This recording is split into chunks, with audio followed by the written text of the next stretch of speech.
Ejército ecuatoriano repele ataque de insurgentes colombianos. Cocinas eléctricas sustituirán a las de gas. Midubi entrega casas en Cayambe. Arrancan festejos por el 10 de agosto. La inmediatez y la veracidad se juntan. Si usted quiere estar al tanto del quehacer noticioso,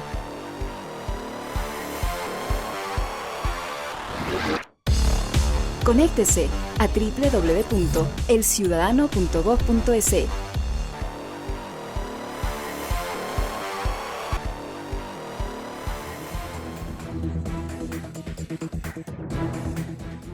Amigos y amigas del Ecuador y el mundo, bienvenidos a su noticiero El Ciudadano al Día para conocer cómo avanza la patria. Un saludo especial a nuestros compatriotas que residen en el exterior.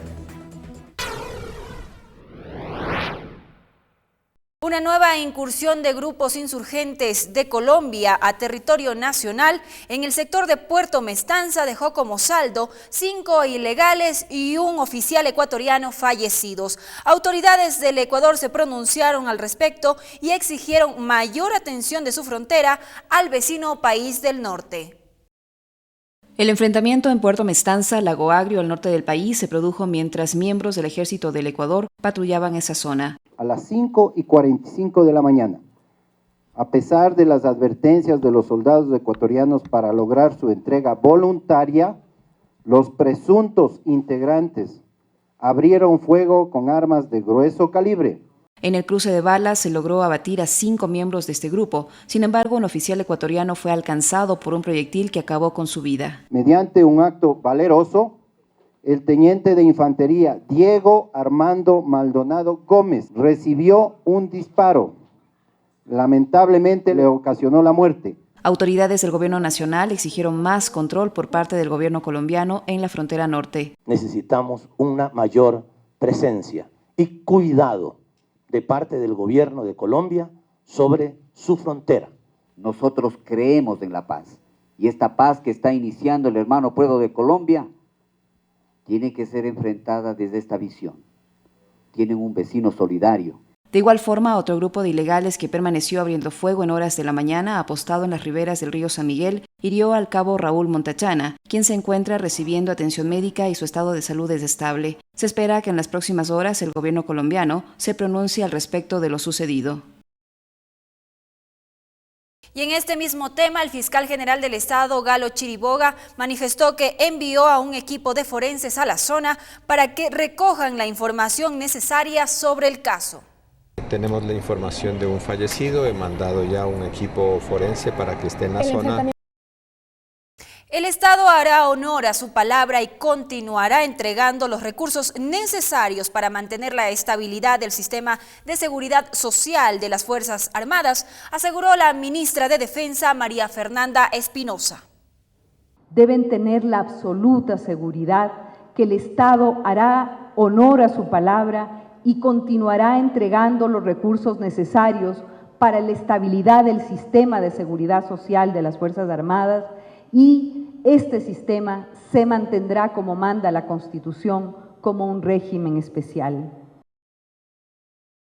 El ministro de Industrias y Productividad, Ramiro González, se reunió con los empresarios de la línea blanca y los distribuidores de electrodomésticos en el país con el fin de analizar los mecanismos que podrían facilitar el proyecto anunciado por el gobierno de sustituir las cocinas a gas por cocinas eléctricas. En la reunión entre los fabricantes de electrodomésticos se analizaron los planes para la producción de cocinas eléctricas de inducción. Nos estamos enfocando en el tema de dónde se van a instalar las fábricas. La industria de línea blanca del país le ha reiterado su total predisposición para colaborar con el programa de gobierno. La iniciativa pretende que todos los hogares ecuatorianos utilicen cocinas eléctricas. A partir del 2015 comience ya la sustitución. 2015, 2016 y 2017. El costo del gas y de la energía van a ser exactamente los mismos hasta el recambio total. Existen 8 empresas interesadas en participar en el proyecto y aún está por definirse el subsidio para la adquisición de las cocinas.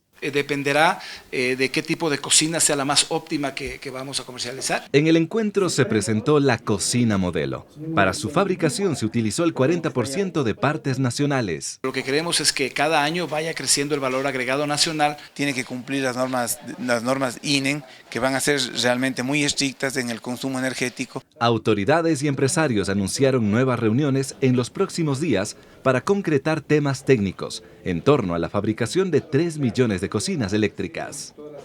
El alcalde de Quito, Augusto Barrera, realizó un recorrido para verificar el avance de las obras de la ruta Collas, que brindará acceso directo hacia el aeropuerto Mariscal Sucre, desde el norte del país y de la ciudad, a través de la avenida Equinoccial, actualmente en construcción.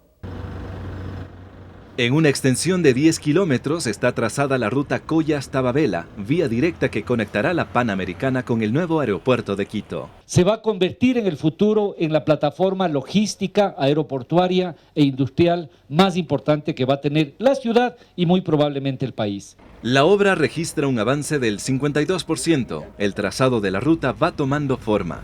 Al momento se trabaja en la estabilización de los taludes y en la conformación de parterres. Se han ido cumpliendo los cronogramas, que los tiempos han sido los que estaban ya planificados.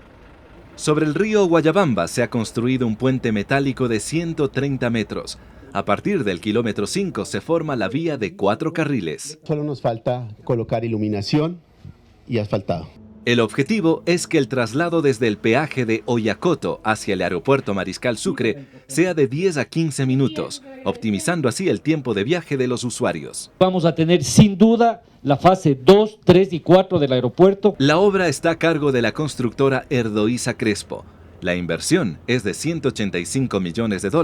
Está prevista su entrega para julio del 2014. El Banco Central del Ecuador avanza con el Producto Estadístico de Cuentas Cantonales para que la ciudadanía y especialistas conozcan qué tipo de industrias se están desarrollando en cada cantón del país. Así lo informó el subgerente de la entidad, Víctor Hugo Villacrés. Hemos presentado las estadísticas 2007, se irán actualizando durante este semestre, llegaremos probablemente hasta el 2009 y durante el primer semestre del próximo año terminaremos con el 2012. Más buenas noticias. 35.000 estudiantes rindieron la prueba para ingresar directamente al primer año de universidad.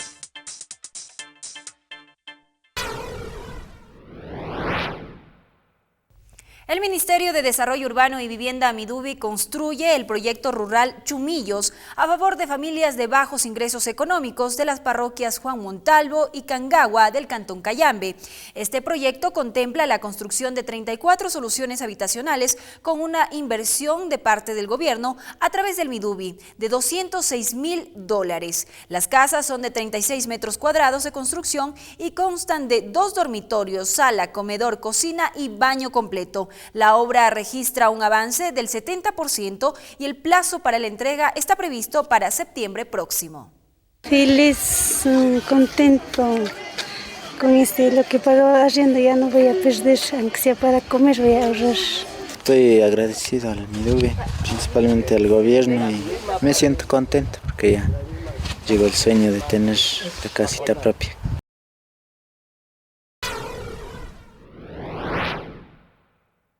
Varios actos previos por el 10 de agosto se llevaron en Quito, entre ellos el que se efectuó en la Cima de la Libertad. Recorrer los pasillos de los diferentes museos de la ciudad es traer al recuerdo las grandes hazañas y los momentos históricos que permitieron construir el país que hoy habitamos. Al celebrarse el Día de la Independencia Nacional, varios de estos lugares permanecen abiertos para el ingreso gratuito del público. Estamos tratando de reivindicar la historia del país, las tradiciones, a través de la visita a los museos. En este caso es la visita gratuita para el 9 y 10 de agosto. Además de fomentar la cultura, esta es una actividad que se la puede compartir en familia. Como ecuatorianos y como americanos, saber de dónde venimos, porque en la actualidad se va perdiendo la identidad cada día más y más. Recuerdo mis antepasados y recuerdo cómo vivimos y cómo estamos en la libertad. De igual forma, al conmemorarse un año más del primer grito de independencia, se han planificado una serie de actividades en la ciudad de Quito. La invitación está hecha para que todos podamos revivir momentos de la historia que nos permiten identificarnos como la gran nación que hoy somos. Sistematizar experiencias y consolidar un sistema electoral para la real participación de la mujer y una paridad efectiva en Latinoamérica son los objetivos del Seminario Internacional Políticas y Planes en la Justicia Electoral con Perspectiva de Género que se realizó en Quito. Con una mayoritaria audiencia femenina se realizó el evento organizado por el Tribunal Contencioso Electoral con apoyo de ONU Mujeres, Fundación de Justicia y Género, entre otras. Quito acoge en este encuentro a 19 magistradas de América Latina para conocer la experiencia ecuatoriana en materia de equidad de género. Ecuador, desde la promulgación de 2008, se coloca como un referente de paridad o de igualdad. Con el fin de poder llevar todas las inquietudes de género hacia sus países. Recordemos que Ecuador es un referente en cuanto a la paridad porque tenemos el reconocimiento constitucional. Grandes referentes femeninos han marcado la historia del Ecuador. Personajes importantes como las Tres Manuelas, Matilde Hidalgo de Procel, Dolores Cacuango, Tránsito Amaguaña y tantas mujeres luchadoras que a lo largo de la historia marcaron un salto fundamental en la participación política de la mujer en el país. Hito que se plasma en la Constitución de 2008 y que garantiza los derechos de las mujeres, eliminando todo tipo de discriminación. La Constitución del 2008 reconoce la titularidad de los derechos individuales y colectivos y la posibilidad de ejercerlos, promoverlos y exigirlos. De esta manera, la participación de la mujer en elecciones y concursos para ocupar cargos de responsabilidad en todas las funciones del Estado ha aumentado. 45 lideresas de todo el país se suman a este encuentro para seguir desarrollándose y empoderándose en sus derechos de participación en los que el Tribunal Contencioso Electoral brinda su apoyo. No basta con que sea un hombre ni basta con que sea una mujer. En este caso tenemos una muy buena presidenta en la Asamblea, pero no basta que sea un hombre o no basta que sea una mujer. No, lo que se quiere es defender los derechos de las mujeres. Eso es lo que pedimos, las que estamos en el movimiento de mujeres exigimos eso, ¿no? No que solo sea una mujer, sino que sea una mujer que defiende los derechos de las mujeres. Este seminario busca sistematizar experiencias para detectar las fortalezas y debilidades del sistema electoral para que la participación de la mujer sea efectiva.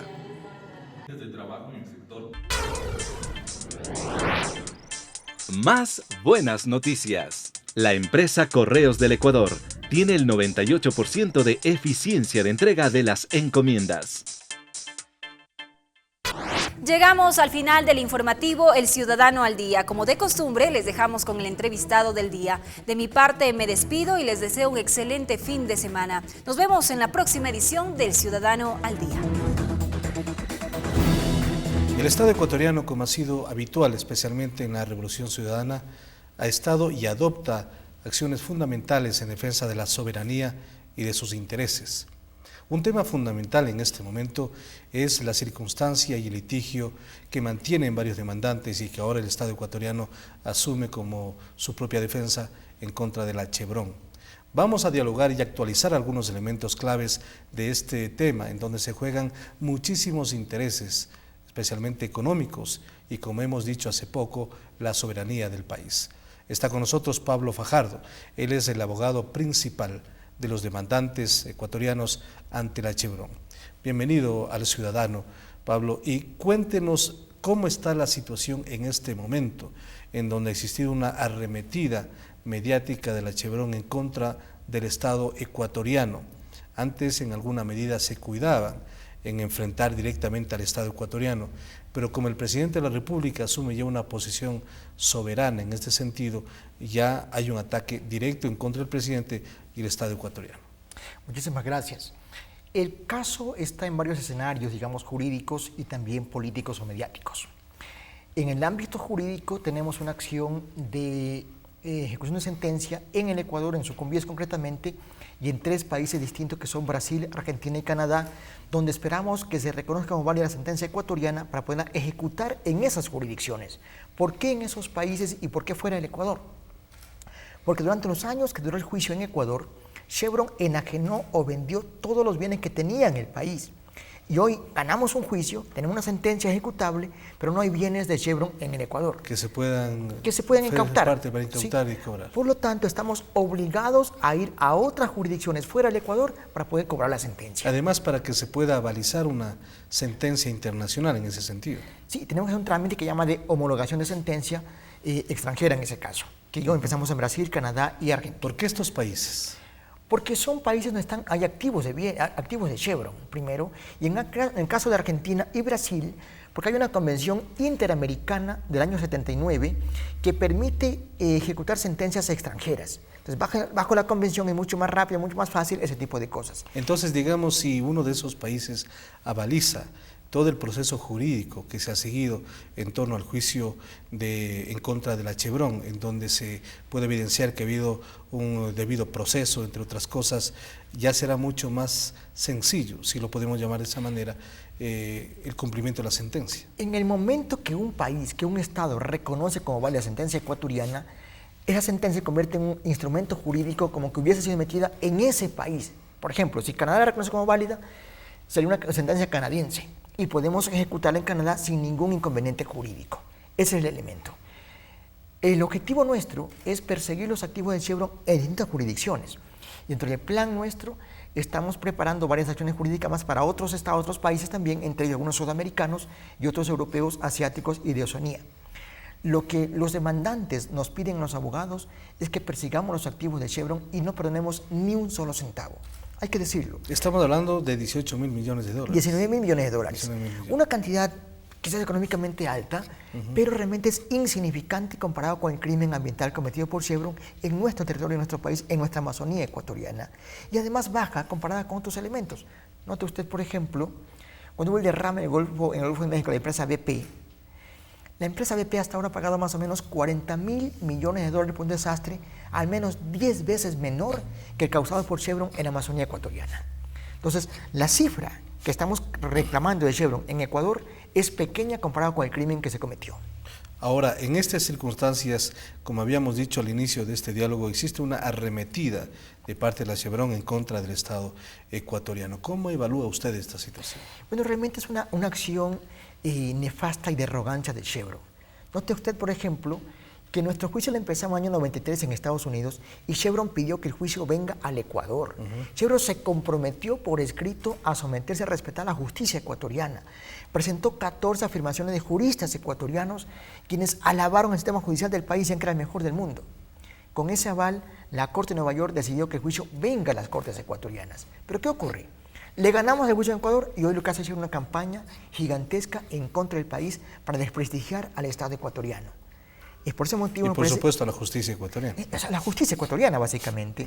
Por ese motivo nos parece súper loable, aplaudible la decisión del gobierno ecuatoriano de defender con altura la soberanía del país. Hoy Chevron ataca al gobierno ecuatoriano. Lo pongo como ejemplo también el caso BP.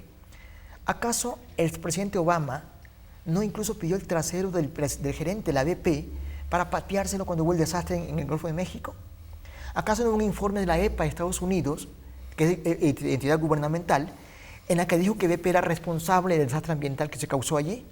Y ahí nadie dijo nada. ¿Por qué allá eso es lícito y por qué acá se dice que es algo anormal que el gobierno defienda a sus ciudadanos y a su soberanía?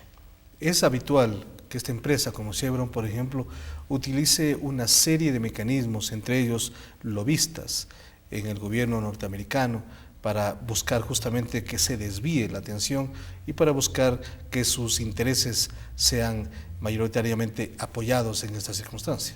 Existen varios documentos que demuestran que Chevron es la empresa más opaca y más corrupta del mundo. Varios estudios así lo determinan. ¿Y por qué eso? Primero, en el caso ecuatoriano, por ejemplo, como decíamos, primero, un desconocimiento de su propio compromiso. Segundo, Chevron hasta ahora ha gastado más o menos 70 millones de dólares en lobby en Estados Unidos para que se castigue al país por permitir que haya un juicio transparente, honesto y apegado a la ley. Tercero, una campaña mediática gigantesca en contra del Estado ecuatoriano. Cuarto, hay una campaña de arbitrajes. Hay 3 arbitrajes planteados por Chevron en contra del país. ¿Qué busca Chevron? Chantajear al Estado ecuatoriano para que se ponga a su servicio. Pero aquí en el país se equivocaron. Ahora, ¿cuál es el peligro de que, por ejemplo, Chevron involucre directamente al Estado ecuatoriano en el caso del agua agria? Mire, yo creo que el Estado ha hecho una defensa como debe de ser, apegada al derecho. ¿Sí? Lo que debemos cuidar nada más es que se respeten las garantías del debido proceso en el país, como he dicho siempre, que no haya una interferencia de ninguna naturaleza, nada más jurídica, en el ámbito del expediente judicial, en el caso del juicio Lago Agrio, ¿sí? Y es lo que hay hasta ahora. O sea, el hecho que haya una decisión del gobierno de salir a enfrentar a Chevron no es interferencia jurídica. Eso es defender a su población, a sus instituciones y al sistema jurídico del país.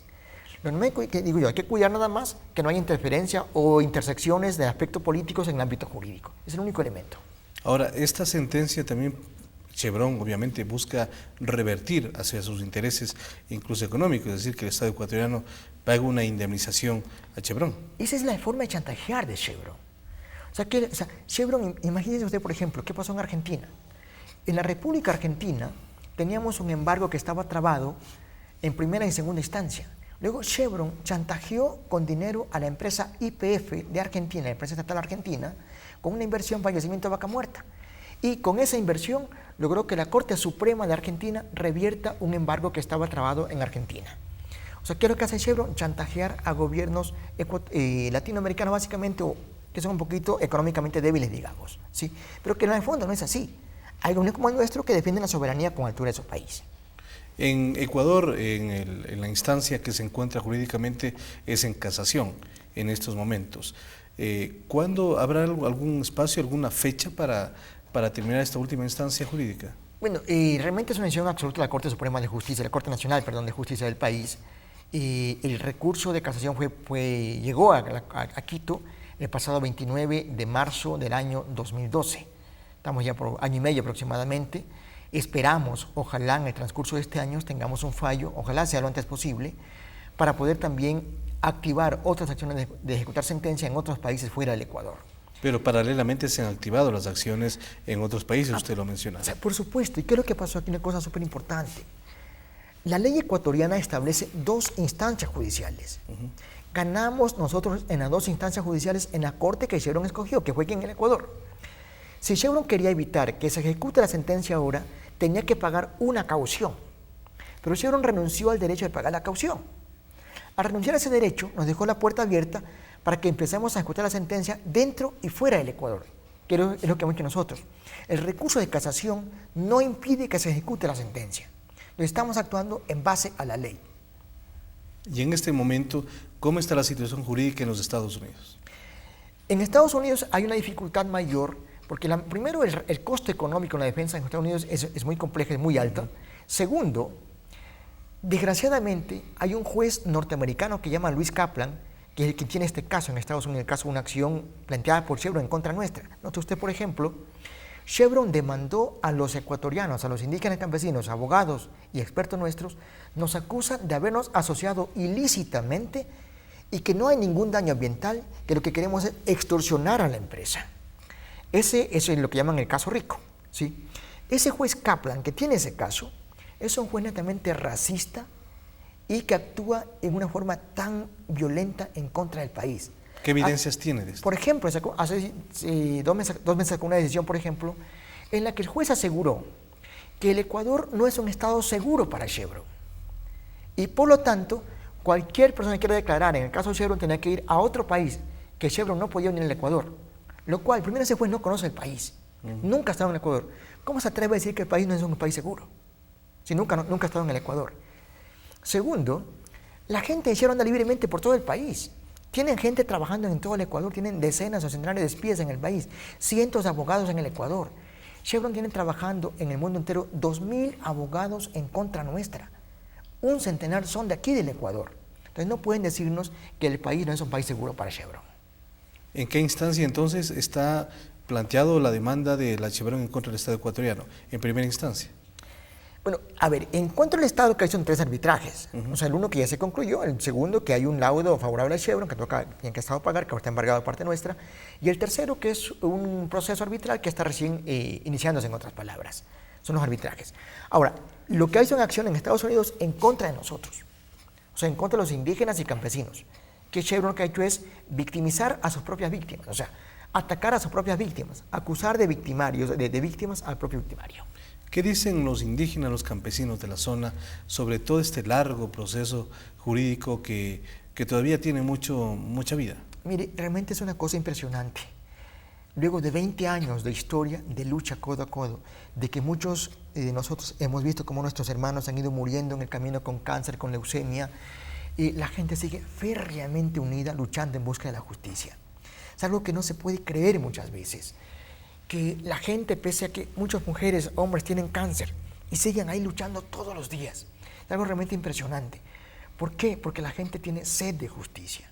La gente dice, no podemos permitir que este crimen quede en la impunidad.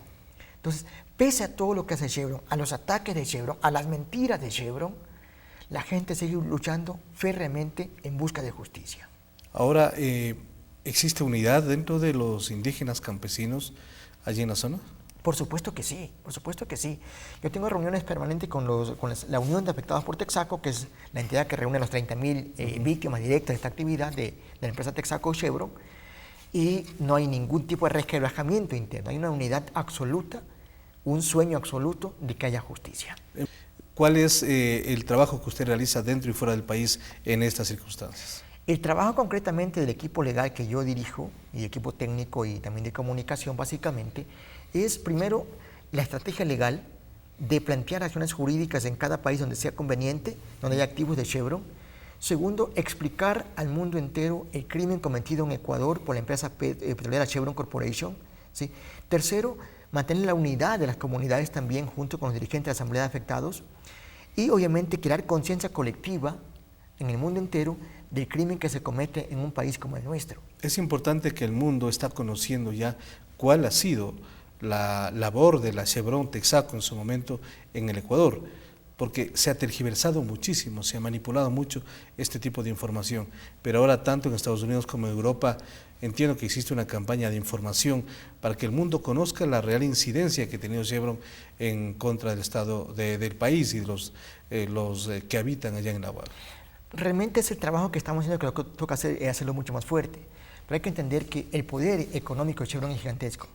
Para que tengamos como referencia, Chevron maneja de dinero cada año 5 veces más que todos los 14,5 millones de ecuatorianos. Si en el país manejamos dinero, digamos en el Producto Interno Bruto, 70.000 millones de dólares, Chevron maneja 350.000 millones de dólares. La ganancia neta de Chevron por año es más o menos 27.000 millones de dólares. Eso gana Chevron por año. O sea, el dinero que tiene Chevron para tratar de hostigar, fastidiar, perseguir a personas de un país es realmente gigantesco y poderoso. Pese a todo ese poder económico, creo que estamos derrotando a Chevron en todos los ámbitos. A propósito, y para cerrar, usted recibió en el 2007 un premio de la CNN como héroe de la categoría de gente común y extraordinaria, otro premio en el 2008 Goldman para el medio ambiente. ¿Cómo ha sido ahora la recepción en estos grandes medios norteamericanos, europeos? Esos premios realmente, yo he dicho, siempre los recibí a nombre de las víctimas. O sea, hay unos héroes reales, son las propias víctimas que luchan todo el día contra la muerte, contra el cáncer, contra la contaminación. Y segundo, los medios han ido trabajando básicamente hasta grandes cadenas internacionales, pero al final muchas de ellas se doblegan ante el poder económico. Las víctimas no tenemos la plata que tiene Chevron para pautar en esos medios de comunicación. Y muchas veces por ese pautaje condicionan muchas cosas. Es decir, ahora ya no es la apertura que había antes. Por supuesto que no, o sea, se ha ido limitando muchísimo, incluso dentro del Ecuador. O sea, hay medios que han negociado, han transado con Chevron, y digo, está bien, pero no limiten la información real por el aspecto económico. Muy bien, le agradezco mucho por atender al ciudadano. Con mucho gusto.